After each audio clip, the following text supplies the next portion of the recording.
Good afternoon, everyone. Allison Scobark here, Consolidated Planning Group. We are happy to be here with you again today. If you're joining us and you've joined our webinars in the past, welcome back.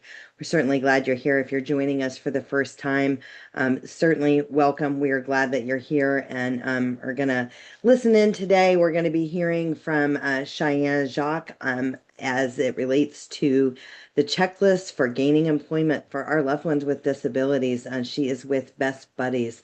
We partnered with them in the past, and they are doing a great job across the state and helping people that we love with disabilities find gainful employment. So we're going to be talking a little bit more about that. So today, from a housekeeping perspective, we are in webinar mode, and that means that we can't see you or hear you, but we know you're here, and we are glad that you've joined us today. If you have questions during this webinar, you can put those in the chat box, and we're going to get to as many as we can during the time that we have together today. So if you're planning your day, we're going for an hour. All of the webinars that we do are recorded. Everybody is going to get a copy of today's slides and a PDF that will have any important links, contact information, etc. I always just like to tell people that in the beginning, so that way you don't have to take notes on every single thing you hear today. So you are going to get that. And then all of our past webinars live on our Consolidated Planning Group YouTube channel. You're going to know you're in the right place because you're going to see that flower that you see on the screen. If you Google the Consolidated Planning Group YouTube channel, you'll see that flower. We have over 600 webinars on planning for special needs. If you can think of a topic, we've probably done it. We've kind of organized them by titles so you can kind of search something that's on your mind. If it's SSI or special needs trust, guardianship, employment, you name it, it's out there, and you can find the ones that might make the most sense for where you are in your journey. So for those of you that are joining for the very first time, Consolidated Planning Group is a holistic special needs financial planning firm. We're nationally certified as Social Security advisors, members of the Special Needs Planning Academy, chartered special needs consultants. Our whole firm is nuanced in helping your family plan for the future of your loved one with a disability. So people come to us because they want to know how much do I need to fund a special needs trust? How and when should I apply for public benefits or various services and employment included? They want to help, they want help getting an ABLE account set up. And just general guidance when it comes to planning for a loved one. We use the word transition a lot when it comes to individuals with a disability, and that transition word is very broad. It could be transitioning into adulthood. It could be transitioning from school to employment. It could be transitioning your medical care. It could be transitioning residential living options for your loved one. There's a lot of things that word covers. And so we do a lot of that and planning with families on that. We always just, encourage people, whether you work with us or you work with somebody else, work with a professional that is specifically nuanced with special needs. The the things that we do matter as it relates to the eligibility for state and federally funded programs. And so sometimes when we're working with people that aren't nuanced with those programs or people with disabilities, then we might make a misstep that kind of causes an upheaval. It's not all is lost and you can never get it back, because you absolutely can. It's just a lot more steps that are probably unnecessary. So when it comes to planning for special needs, we always tell people, it's never about being embarrassed or looking back. Some people tell me, I'd be embarrassed for you to know what we haven't done, or I've had good intentions and we haven't got started, or I got started and I put it on the shelf and I haven't picked it back up. And then we've got a lot of people that we work with that have done a ton of planning, and they just need a second opinion or a second set of professional eyes to look it over to make sure that they have things set up appropriately as it relates to planning for their loved ones. So we just encourage people to get started as early as possible when we're thinking about transition or high school, post high school options. Are we going to stay in school to 21 or 22? Are we going to go to work? Are we going to go to higher education or maybe some type of transition program? Depending on if you're through a state program, like, through the schools versus a private pay program. Some of those private pay programs have waiting lists, so we want you to look at those things early. And we encourage people to just tour and look at the transition programs or residential communities, summer camps, and things like that, and plan early. And then the last thing that we always bring up on every one of our webinars is just we want people to think before the crisis. Think, talk through, and plan before the crisis happens, and carefully consider who we are naming as guardian or successor guardian, or future caregiver for our loved ones with disabilities. What we often see as the best fit is a carefully planned out special needs trust that is funded, that is appropriately going to cover some of the future costs of care for your loved one. And then that leaves siblings in kind of a non-obligatory relationship, but a loving relationship, which as parents, that's what we're looking for. And then maybe our kids have some autonomy from us. They have community, they have friends, they may have a job and things like that. So we just want to encourage people to look at that. What we see is when there has been a lack of planning, somebody died unexpectedly or things like that, then sometimes this job falls to our other children, and it wasn't something that they signed up for. Maybe they're not capable of doing that because of their own lives and what they've got going on with their families and jobs and kids and things like that. So we just always want to remind people of that. So having said that, a big welcome to Cheyenne with Best Buddies. I guess I'm going to fix that. It's Best Buddies. And so, Cheyenne, I'm going to turn it over to you. Thank you for being here with us today. Thank you so much for having me. Again, my name is Cheyenne Jock. My pronouns are she, her. I have been with Best Buddies for just over 6 years now, and I've been working with people with intellectual and developmental disabilities for about 16 years now. I have been lucky enough privileged enough to be able to advocate on a legislative level, both federally and on the state level. And I've worked with people with IDD in education settings, community living, education, healthcare. So I've kind of seen a great 360 kind of experience. And now I spend a lot of my time in my role working with employers and getting them ready to hire inclusively and be more accessible in their workplace. So a little bit about Best Buddies. We're a global nonprofit. We were founded in 1989 by Anthony Kennedy Shriver. He is President John F. Kennedy's nephew, and President Kennedy's sister, Rosemary, Anthony's aunt, had Anthony and Rosemary had a very close relationship. And when Anthony went off to college, he realized that not everyone had that same opportunity to have a meaningful relationship with a person with IDD. And so he started our very first friendship chapter at Georgetown University in 1989. And now that friendship program where we match people with a disability to people without a disability so they can form true inclusive friendships, started at one college campus and now is at school campuses all across the country, all across the globe, from kindergarten all the way up through college, as well as an adult program. We do have our integrated employment pillar as well, which is what we'll talk a little bit about today. But our jobs program started in 1994, so we've been around for a minute. We also have leadership development, where we are teaching public speaking, self-advocacy, and advocacy for people with IDD. We have an inclusive living program where people share an apartment. Some of the roommates have disabilities and some of them don't. It's not a caregiver situation. It truly is just an opportunity to live inclusively.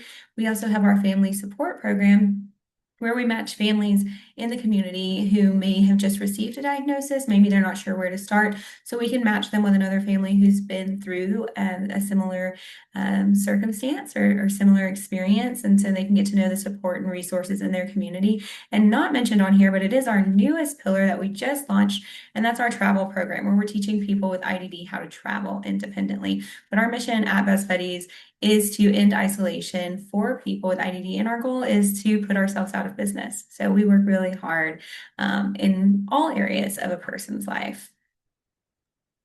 So you've mentioned IDD a couple of times, and I believe that I understand that there are other disabilities that you work with that there might be impediments to employment and they might not have an intellectual disability. Is that correct as well? So Best Buddies specializes in working with people with IDD specifically. That's really what we specialize in. But I think that this information will be helpful for people even if they don't necessarily have an intellectual or developmental disability.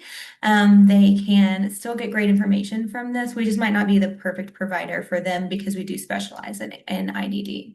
But the good news is you guys keep your ear to the ground and you know who might be a good fit for them. And Absolutely. so if Yeah. they connect with you and together with the family, you determine that it is not a good fit, then you guys will have some ideas for them and where they go from here. So that's Yeah, good. absolutely.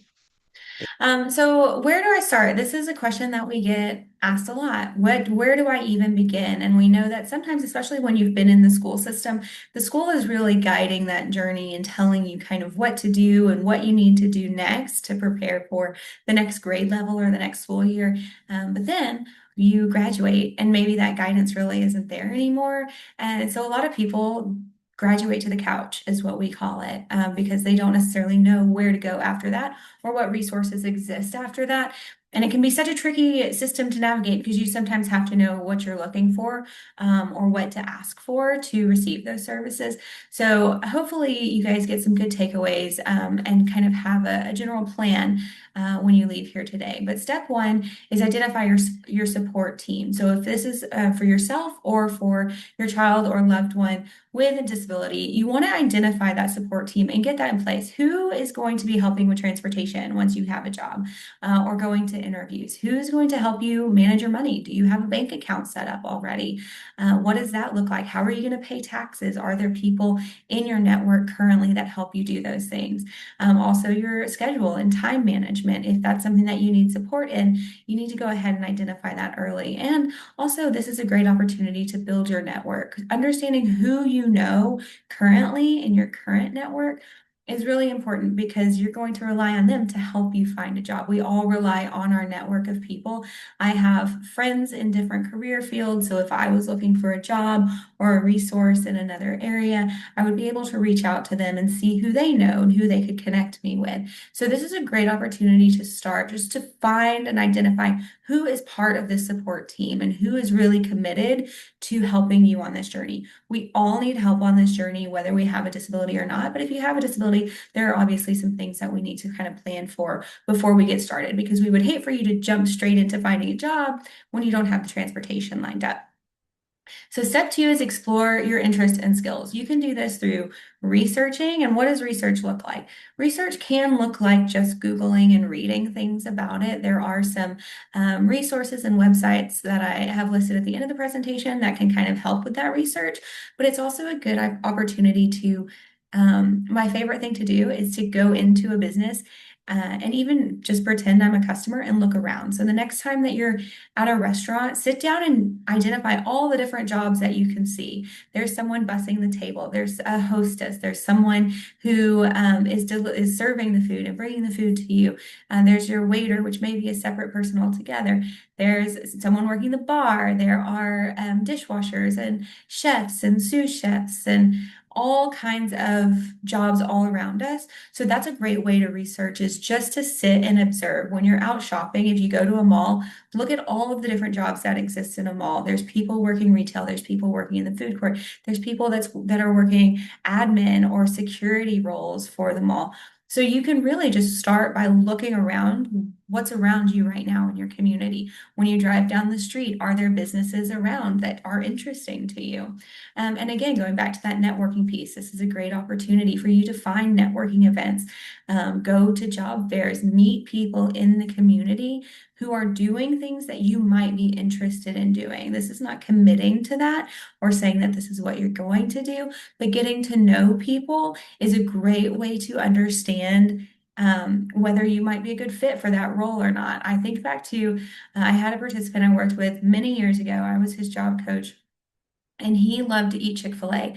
That was his favorite thing. He actually ate Chick-fil-A so much that his parents had to put a limit on it where he could only get Chick-fil-A once a week. So Chick-fil-A Thursdays. I'll never forget. It was always on Thursday. He always had Chick-fil-A for dinner. And that's where he wanted to work. So we went in together to a Chick-fil-A and just sat there and watched. And it turns out that eating at Chick-fil-A and working at Chick-fil-A are two very different experiences. And so by sitting there and watching how the employees at that Chick-fil-A were working so hard, he realized that it's probably not a great environment for him. It was really busy. It was a little bit chaotic. There was a lot of noise. There was a lot going on. And so while he still does eat Chick-fil-A every Thursday, even years later, it was never the right fit. We did find him another job that was a better fit and kind of similar role, but at a smaller restaurant with a little bit less chaos and busyness that is a Chick-fil-A. So again, just exploring and figuring out what you actually like, what you're actually good at. This is also a great opportunity to start volunteering. Volunteering can give you so much. Obviously, it's a great way to give back to your community, but it also gives you skills. It helps you build your resume. It helps you learn about yourself, what things you're really good at, what things maybe you're not so good at, things that you love, things that you don't necessarily love so much. It also gives you a safe place to fail, right? Sometimes if you fail at work, it could cost you your job, which could cost you your paycheck, which could cost you maybe other things in your life. But with volunteering, there's a lot less risk involved. Obviously, we don't want someone to get into a volunteer position and fail, but it does give you an opportunity to learn what it's like to be in the workforce without having the threat of getting fired, right? It's a safe place for people to learn and grow and really learn about themselves. So that kind of leads into step three, which is identify your needs. Once you're doing these things, you're doing this research, you're finding places that you might be interested in, you've been volunteering, you're kind of learning what you're good at, but you also need to learn about what you still need to grow in. We all have areas that we need to grow in, and it's really important for us to be honest with ourselves about that. Some people need extra soft skills training, like how to be professional at work, how to have relationships with people at work that are appropriate for a work environment, how to work as a team, how to communicate effectively, whether it's with coworkers or with customers. But you might need extra help in that, and that's okay. But we need to know that. We need to kind of know what we can be working on. There's also maybe social skills. Maybe you don't really love talking to people, but you really want a job where you have to talk to people. And so it's important for us to again start working on those things before we get a job. That way we're prepared once we get in there. You can also identify any accommodations that you might need. Again, this is another great benefit to volunteering or trying out a job is because you can identify what kind of accommodations you might enjoy or that might work best for you, or you might try accommodations that don't work at all. For instance, if you are volunteering, you might realize that you really benefit from having a checklist every day. I have a checklist every day. I can't go to work without my checklist. If it's not on my list, it won't get done. And I know that about myself because I've been able to try things out and try things that don't work. So you can also identify different accommodations that you might need. One of those accommodations might be a job coach. Do you need someone there to support you in finding a job, in maintaining a job? Do you feel like you might need a job coach some of the time? Do you need a job coach all of the time? What does that look like for you? And it's very individualized. And this is a great way, again, for you to really get to know yourself. And then step four is to get connected to VR. So this can take a long time. So maybe this should be step 1.5, where you're kind of working on step 1, 2, and 3 while you're getting connected, because depending on where you're at, it could take a really long time. If we can go ahead and go to the next slide, I'm going to explain what VR is. So VR stands for vocational rehabilitation, and that is a federal pot of money that is funded or it is funneled down through the states. So that money comes from a federal level and then it goes down to your state VR office. So I'm in Texas. So our state VR office is the Texas Workforce, and that's going to vary by state. But what the VR office does is they determine eligibility for programs and services. They also act as advocates because you will outline with your VR counselor what stipulations you want to follow for a job. What are things that you want to do, what kinds of jobs, how many hours do you want to work, where are you looking for work, how much money do you want to make? And then that gets passed along to the providers. So the providers are people like Best Buddies. We're the ones that are actually providing the services. So the VR office is not only going to make sure that you're eligible for services, but they're going to make sure that providers like Best Buddies are doing what we're supposed to be doing and getting you in a job that is an actual right fit for you. But the providers are the ones that are most often providing those services directly. So we did have a question in the chat box. Are there, we've seen like I don't know if it's the Berkman assessment. There's assessments out there for employment to help you find a career path that is well suited to you, your personality, how you think, what you're interested in. Are there assessments, or does Best Buddies or VR do these types of assessments? I know that VR has historically done a vocational evaluation, and I think that that's part of what they do, but that helps identify the areas that maybe we should or should not be Yeah. looking at for our loved ones. Yes, absolutely. That's a great question. And the state specific services are going to vary a bit, but there are programs like that or services like that. So in Texas, we can get a service authorization for something called a career and planning assessment. And what that looks like for our participants that go through that or are eligible for that service is we do a 3 hour in-home assessment that can be broken up. It doesn't have to be all in one day. But that's when we're going in and observing the person in their home. We're seeing what their support system looks like. We're seeing what their environment looks like and who they are as a person. But then that also includes 3 2-hour observations and assessments at different job sites. So there's a minimum of 3 job sites. It can be more than 6 hours, but a minimum of 3 job sites for 2 hours each, where you get to go in and sometimes you are doing an informational interview where you're just talking to the coworkers and the supervisor to find out more about this type of job. Or it can be you actually going in and trying out a job. We've had people go into things like grocery stores and practice bagging groceries, practice stocking shelves. We've had people go into office environments and help file things or deliver mail and things like that so they can try out those jobs.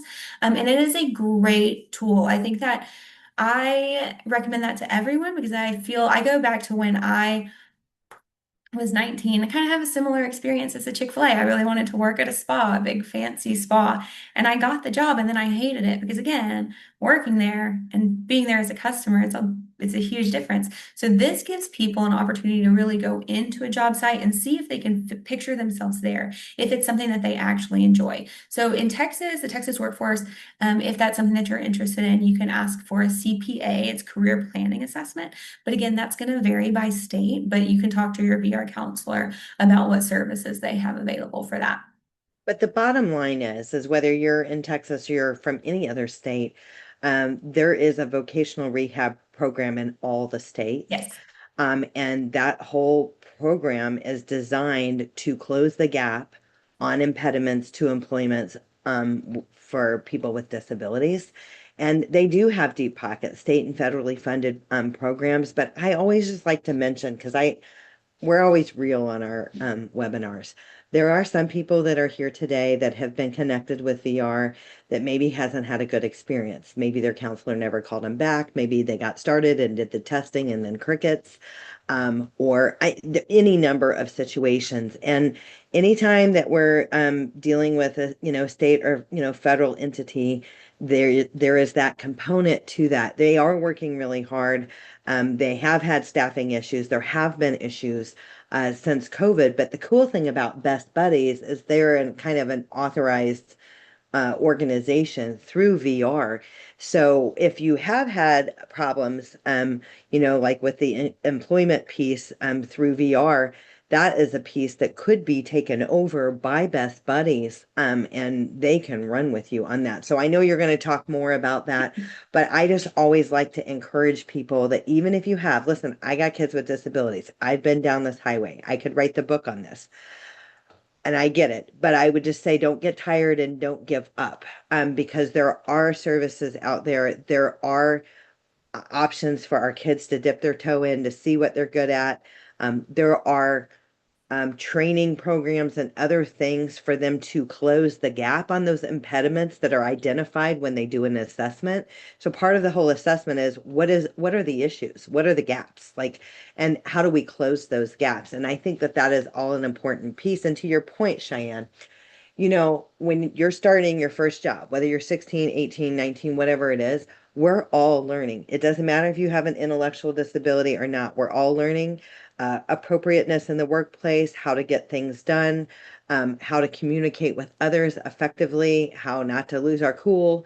And a lot of our kids, you know what? They have some lashes on them. Maybe they've done this and they got fired or they walked off the job or other things happen. And that doesn't mean all is lost and they can never work. It just Yes. means we need to try again. And it might have not Yep. been a good fit.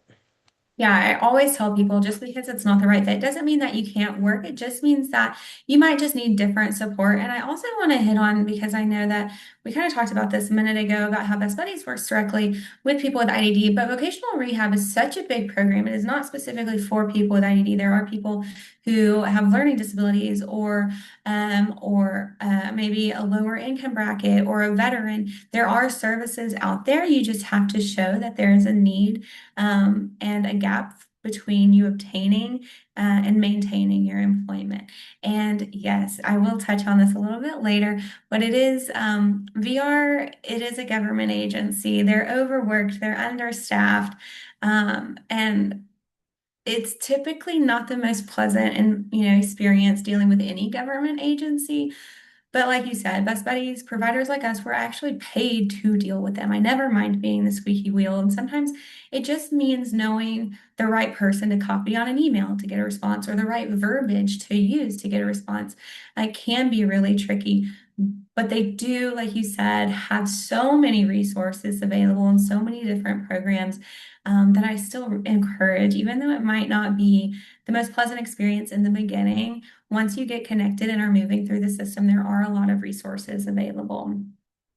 And part of that, step 5, is finding the right provider. So once you get connected to VR, you will be able to choose what provider that you work with. Best Buddies is one of many, but they have different providers that are contracted to work with them and to provide those direct services. Each state, they have different requirements that they require of providers. In Texas, we're all required to get credentialed through the University of North Texas. They have a program there. And so we have to go through extra training and do continuing education and all of those things to make sure that we are qualified to provide those services. But it is still important that you find the right provider for you. Best Buddies is wonderful. It's my most favorite job I've ever worked in the 16 years that I've been doing this work. But that doesn't mean that we're right for everyone. So it's important to find what is right for you. And if we can go to that next slide, I have a few tips on how to find the right provider for you. So as a VR customer, you're entitled to what's called informed choice. This means that you get to choose the provider that best aligns with your goals and your support needs. So I always advocate for interviewing and meeting with employment providers before you select one because you want to make sure that they are going to provide the support that you need. So some questions that I might ask if I were interviewing someone is what's the criteria for admission? Who do they typically work with? Again, we work specifically, one of our initial criteria for admission is that you have a primary diagnosis of an intellectual or developmental disability. That's not the same for other providers. But you can look, first of all, you want to make sure that you meet the criteria for admission. You want to know how long has the organization been around? How long have they been doing this? Are they well versed? Do they have a good reputation in the community? How much experience does the actual job coach have? Because while you may interview one person from an organization, sometimes Best Buddies is a little bit smaller on the staffing side. We're more of like a boutique type provider, but there are organizations that might have hundreds of job coaches. So how much experience, who are you actually going to be working with, and how much experience do they have? Do they have any businesses that they're currently connected with? Best Buddies is really lucky and proud to have national partnerships, like you see the one here. And the Jersey Mike's is one of our, I'm a little biased because I was able to be in a Jersey Mike's commercial. I won't say I was able to, I was kind of roped into being in a Jersey Mike's commercial a few years ago for Best Buddies. So if you ever see that, you'll see me there. They still play it every now and then. But you want to know what businesses they're already connected to. Do those businesses align with your needs and your interests and your skill set? There are some that may specialize in a certain area or a certain vocation. Or there are others who may place predominantly, for example, at fast food restaurants. Do you want a fast food restaurant? If so, that might be a great provider. But if not, then you may want to look for someone who has more experience in a different area.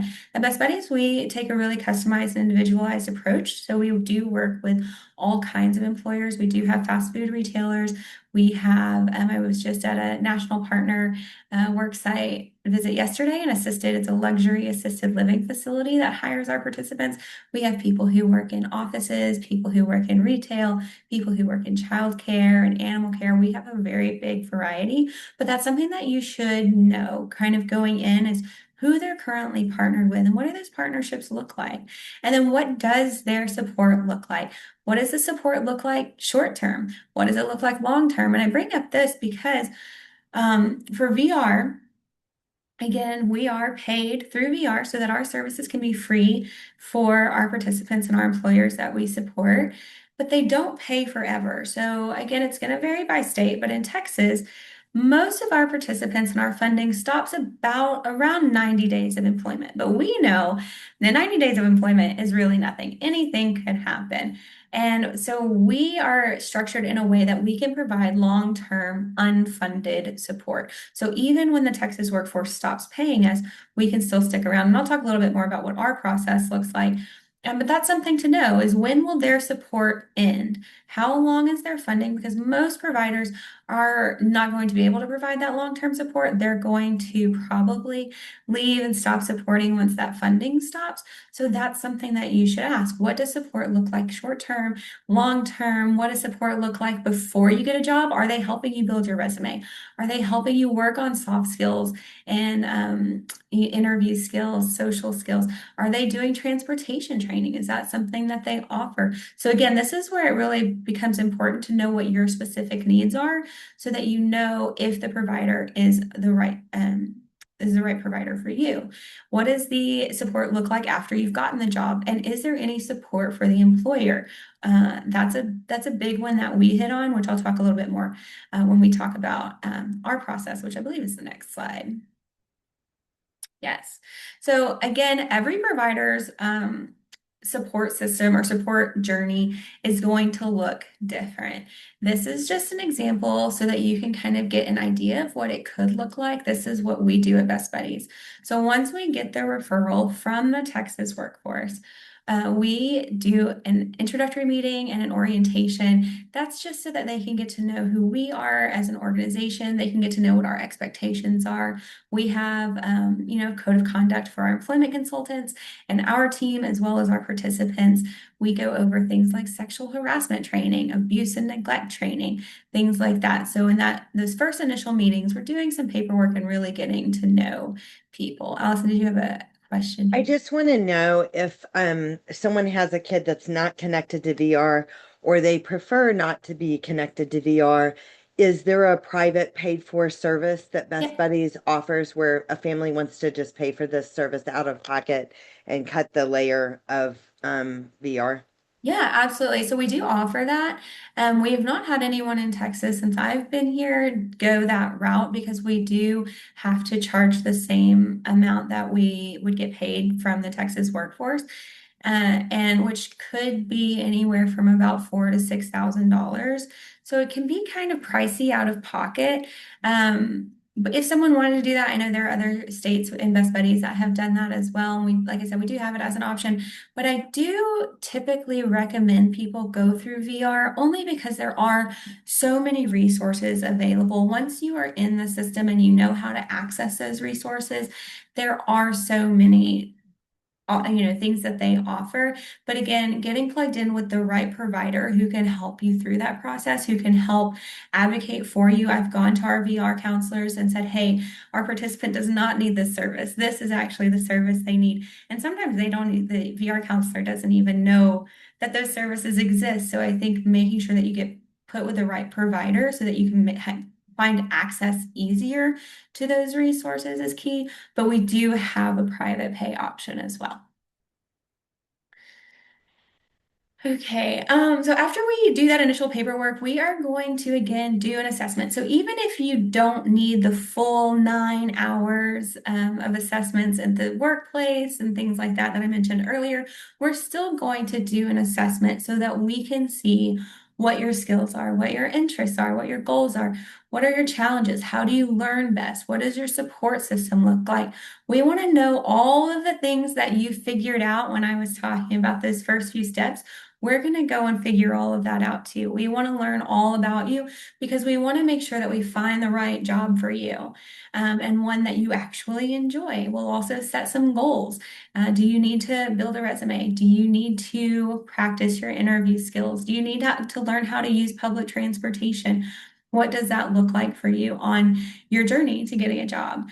Then you'll see at step 5, we are doing job development. That is where we are looking for jobs. Our employment consultants, my team, we do this kind of throughout. We're kind of doing it in the background. We're networking with people. We're getting to know people in the community. Where as we're getting to know you, we're pulling out different connections that we've made in the past or that we currently have to see who might be a good fit.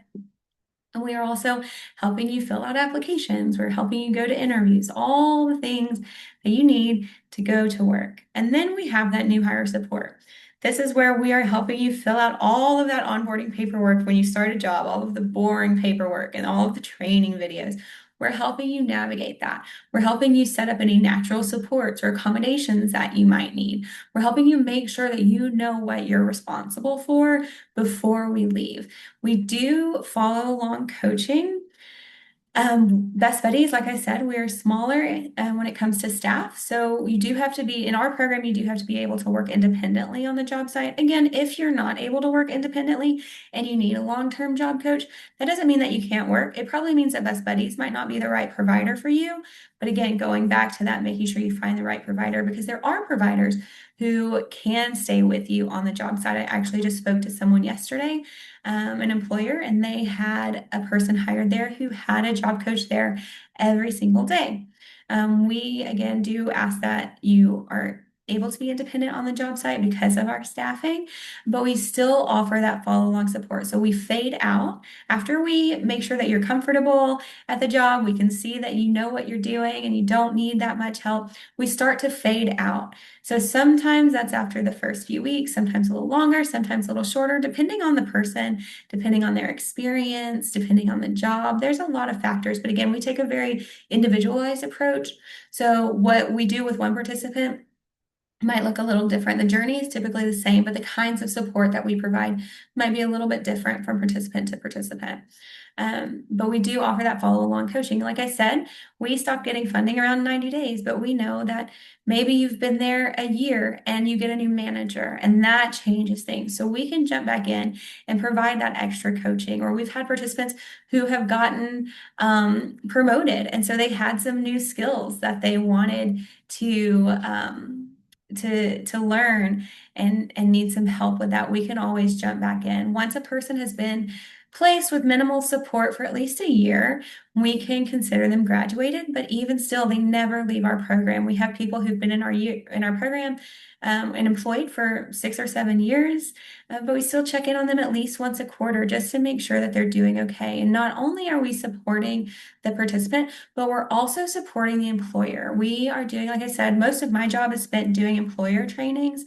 I've done probably 4 or 5 just in the last couple of weeks, and I have a couple of more next week too. So it's a busy time for that. I just did one yesterday, but we're doing presentations on things like disability etiquette, equitable management. How do you manage a person with a disability? How do you give feedback to a person with a disability so that they feel really secure and supported and ready to take on this challenge? Because we know we can put the perfect participant in the perfect job, but if they don't have the right manager or if the manager doesn't have the right tools, it may not be successful. So we want to make sure that we also offer that support to our employers as well.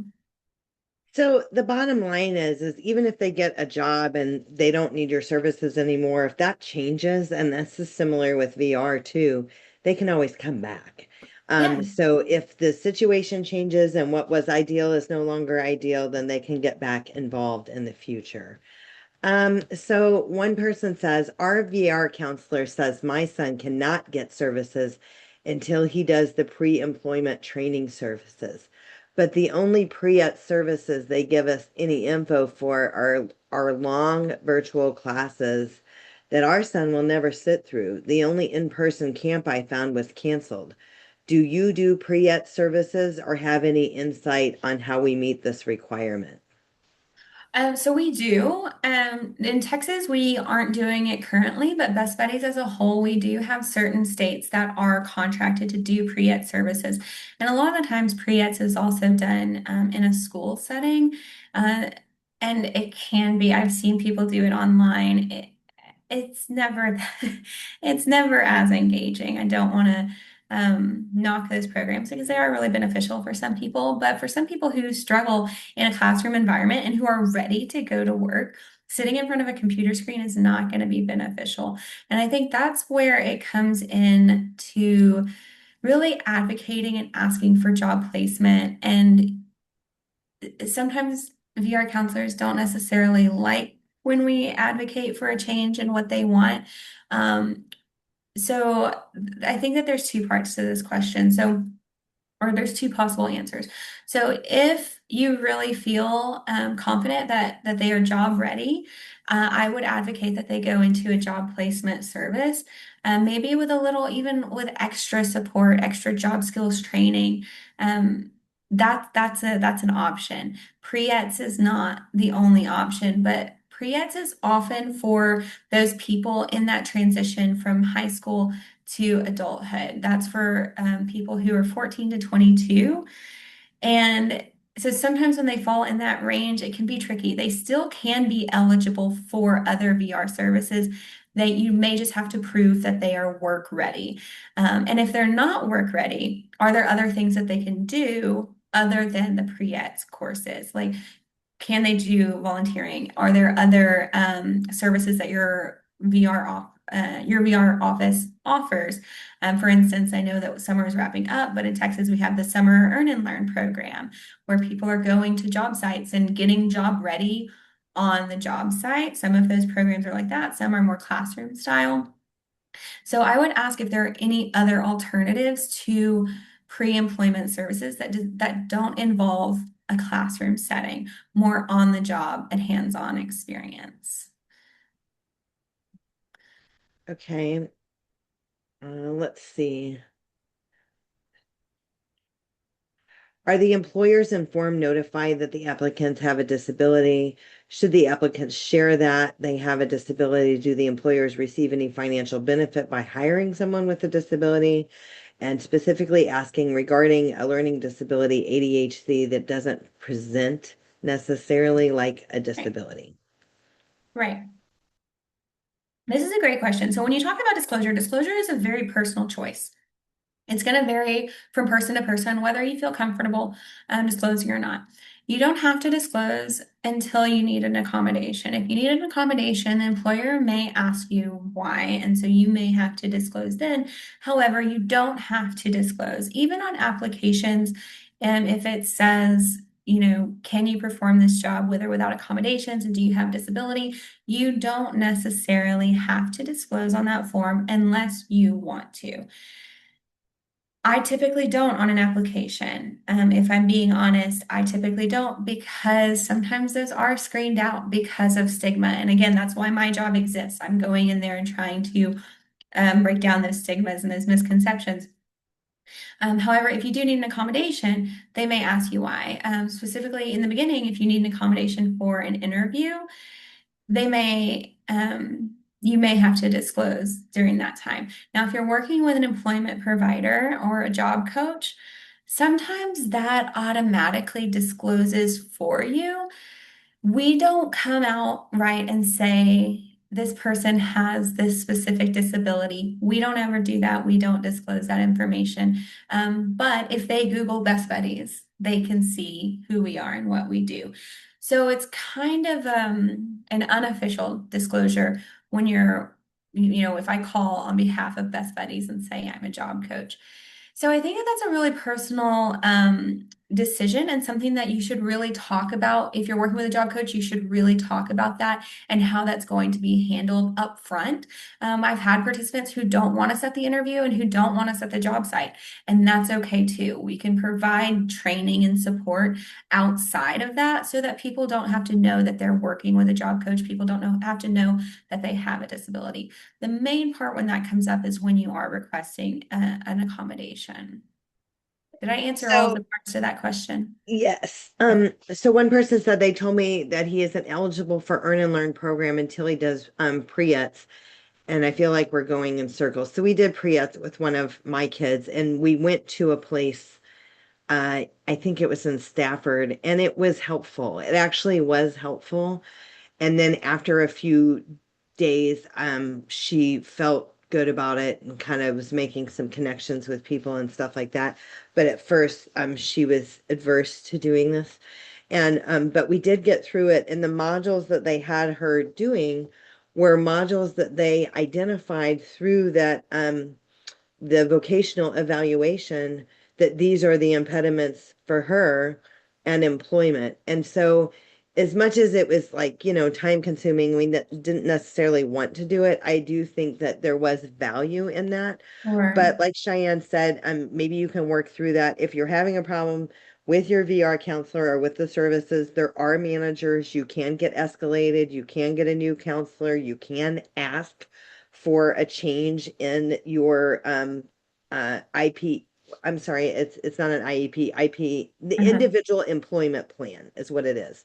So you can ask for changes or updates on that, and it is very, very personalized.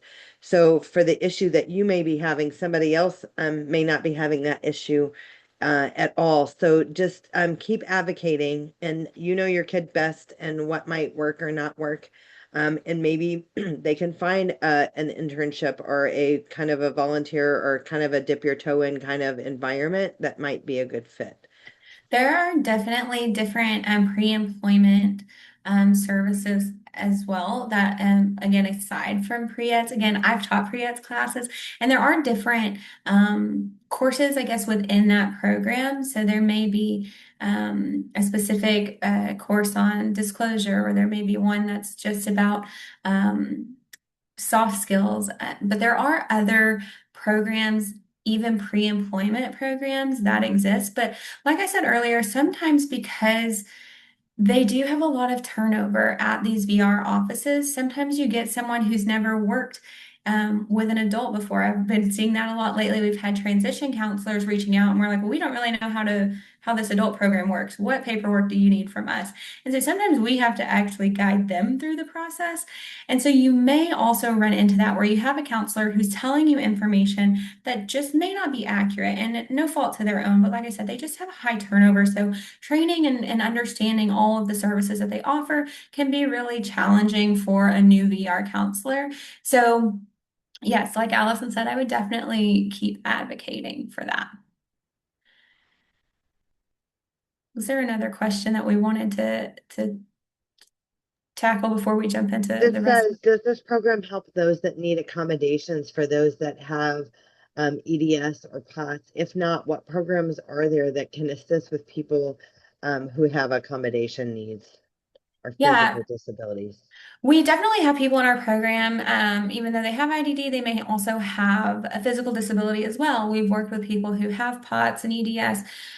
So again, this goes back to when you find the right provider, seeing what their experience is with that specific disability. I should have actually included that. That's a pretty important question to ask is, do you have experience working with this specific disability, right? We see a lot of providers who are used to working with autism, but are they really well versed in working with someone who is blind or who may have hearing loss or something like that? So making sure that the provider has specific experience with your specific disability, I think, is also a really important part. I think when it comes to those physical disabilities, making sure that again you understand what needs you have. That this is when it really comes important to becomes important to do that research, do volunteering, really really explore what you can do and what supports you need. Everyone can be successful in the workplace if they're given the right support. I truly believe that.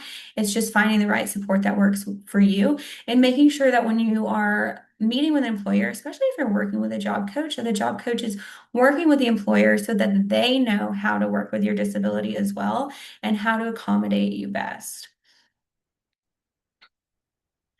So, some questions that we get asked a lot is how long does it take to find a job? And this is going to be a terrible answer, but it really does depend. It depends on a lot of factors.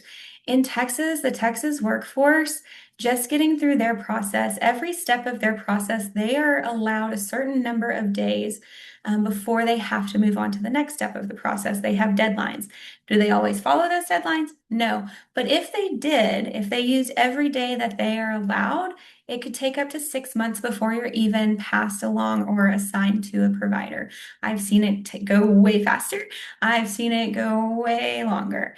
So even just getting through VR, that part can be kind of slow and tiring. But as long as you have, it does help when you have all of the paperwork and everything that you need on your end. That can sometimes slow it down, is trying to find all the right paperwork that they need. But your VR counselor should tell you up front what they're going to need for the process so you can start working on that while they're working on their end. But it also depends on your location. It depends on your experience level. It depends on what types of jobs you're looking for. If you're looking for an entry-level job and you have a lot of experience working in retail or something like that, it might be really quick to find a job.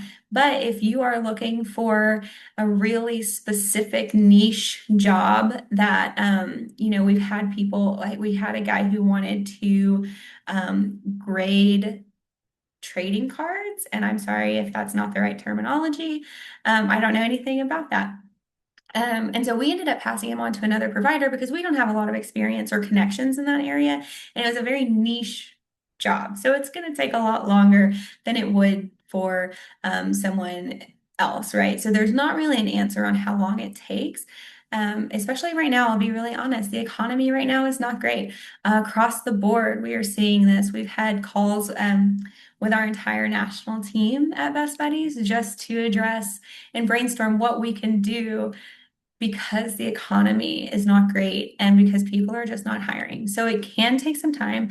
So if you can be patient, I encourage that just to know that it could take time. But we know that sometimes there is an urgency. We know that sometimes your housing depends on having a job. And I think, again, making sure that your VR counselor and your job coach know that up front. They need to know, is there a financial need to work immediately? Because that is going to impact our job search, right? We may have to adjust what we want. If your housing depends on your income and you want some job that might not exist right now, we may have to go back to the drawing board and reassess. So again, making sure that you're really transparent and upfront with both your VR counselor and your job coach. The next question that we get a lot, what kinds of jobs do Best Buddies find? Again, we have all kinds of employees and employer partners. We have people who are working in professional settings. We have people who are working in entry-level jobs. We've had someone that was a statistician for the NFL before. So we have all kinds of jobs, again, taking that individualized approach. This question we've kind of already answered that Allison asked earlier is, do you have to go through VR? Technically, no, but I do again encourage it because if you can get through their system, there are a lot of great services that they offer. If you already have a case with VR, can you change providers? We've had this before happen where they've been working with a job coach, they're not super happy with them, and they want to change over to Best Buddies. Again, you do have the right to informed choice. So this is kind of a tricky question and kind of a two-part answer. So typically, yes, you can change providers. However, sometimes a VR counselor could say no. If they say no because it's an extra step in their process or extra paperwork for them to do. I've had that happen, and we just go back and advocate and say, I know this is inconvenient. However, they do have informed choice and can choose their provider. Where it gets tricky is if VR has already paid a provider. In Texas, we don't get paid until after the person is employed and reaches certain benchmarks. That's not the same in every state. It's kind of different state to state. But say in Texas, you are placed, you've just got your job, and VR paid your provider for helping you find a job, but now you want to switch over so that we still get funding again for the first 90 days. So maybe you're on day 30 and you want to switch. If they've already paid a provider, then it can get a little tricky because they have to issue those funds in a different way. So they may say no in that aspect, but typically the answer is yes, you can change your provider. You may just have to provide a little extra justification if they give you any pushback. And then the last question we have on here, I get asked all the time is, will my SSI or SSDI be affected? And again, it depends, right? It depends on how much money you're making, what kinds of benefits that you're receiving. We have a certified benefits counselor on staff that can work with our participants. Or again, you have consolidated planning group who does this and who specialize in this. But the short answer is people with who are on disability benefits can still work. There are programs in place to help protect benefits, but also it is possible. That's usually the biggest fear is that, I don't want my child to go to work because I don't want them to lose their benefits. I definitely think in those circumstances, it's really beneficial to talk to a benefits counselor because you can work, but it is important to plan ahead and know what kind of stipulations you need. So I know Allison turned her camera back on, so I'm going to let her Yeah, share and I'm going to be quick here. because we're almost out of time for today. There's whole webinars on this, and it depends on what program your child is on. Are they getting SSI or SSDI or childhood disability benefits? So there are variances on that, and you can read about that in the Social Security Red Book. You can download that online. And then the other thing is through VR, they also have subject matter experts and provide benefit counseling through VR. And also, you can go on the Social Security Administration website and say, type in free benefit counseling, and it'll give you the providers for free benefit counseling. We do have somebody in the chat box that says, I lead pre-ETS programs for mental health IDD authority for Collin County, which is the greater Dallas area. The key is for the high school transition teacher for individuals from 18 to 22 with IDD has to be the contact and reach out to transition VR counselor to enroll students. I'm unable to market my agency's services and not sure if VR counselors have time to get out to tell new transition teachers about these trainings that are available, work readiness, job exploration, etc. So, so thank you for putting that out there. I do appreciate that, and it just kind of depends on the county and kind of where you guys are and who the counselors are with VR and if they're understaffed or not. There's a lot of components, but there are people that have kids that are homeschooled. And if you do, your kids are still eligible for these programs as well. And you can self-submit yourself online. Start My VR, you can self-submit. So the counselors through the school are very instrumental. They usually have counselors connected to those schools, some even in the private schools as well. Nobody's knocking on your door if you're homeschooling, but you are still eligible. I just like to mention that to people as well. And I will So say, just to piggyback on that, the transition counselors that are tied in with the school are usually really well connected to tied in with the school. They typically can be more responsive because they have these partnerships and have so many students there. And so it really is a great resource to utilize the school if that pertains to you. So this page, you're going to have your favorite resources and links to those resources. Most of them I know, a couple of them I haven't seen before, but these are very good resources that are out there that are basically free, right? Yes, all of these are free and things that I have used. The ONET and My Skills, My Future is a great opportunity to do some job exploration. Job Accommodation Network is a great opportunity to see what accommodations exist for you.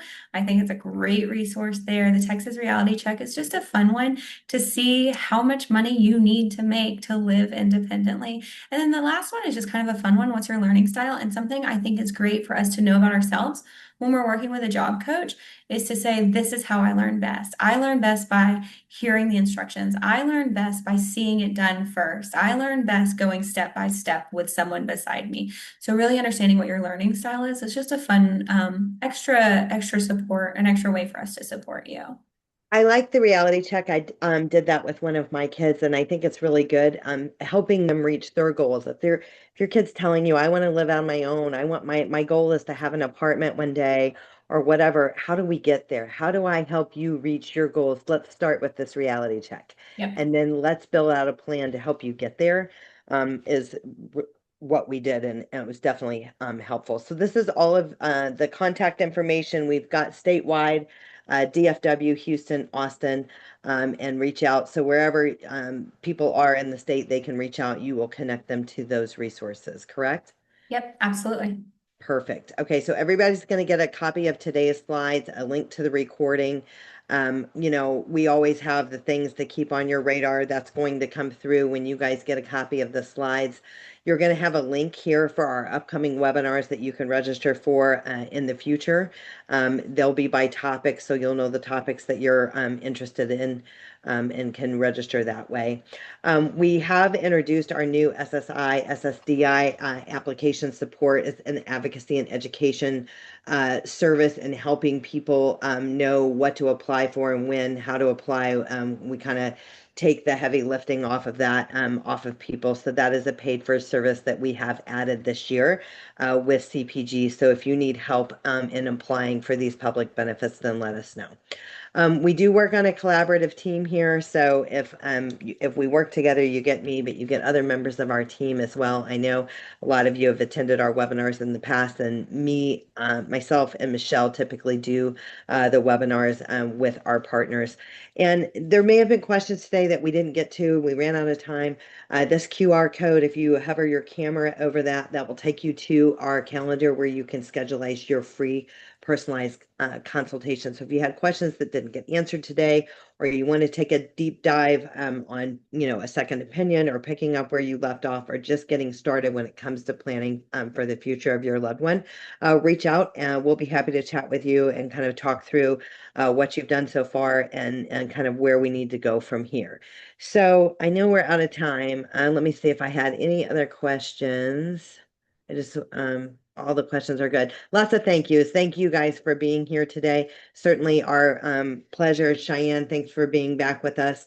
And we'll look forward to partnering with you again soon. Thank you all so much. Hope you have a wonderful day. Thank you. Take care. Bye now.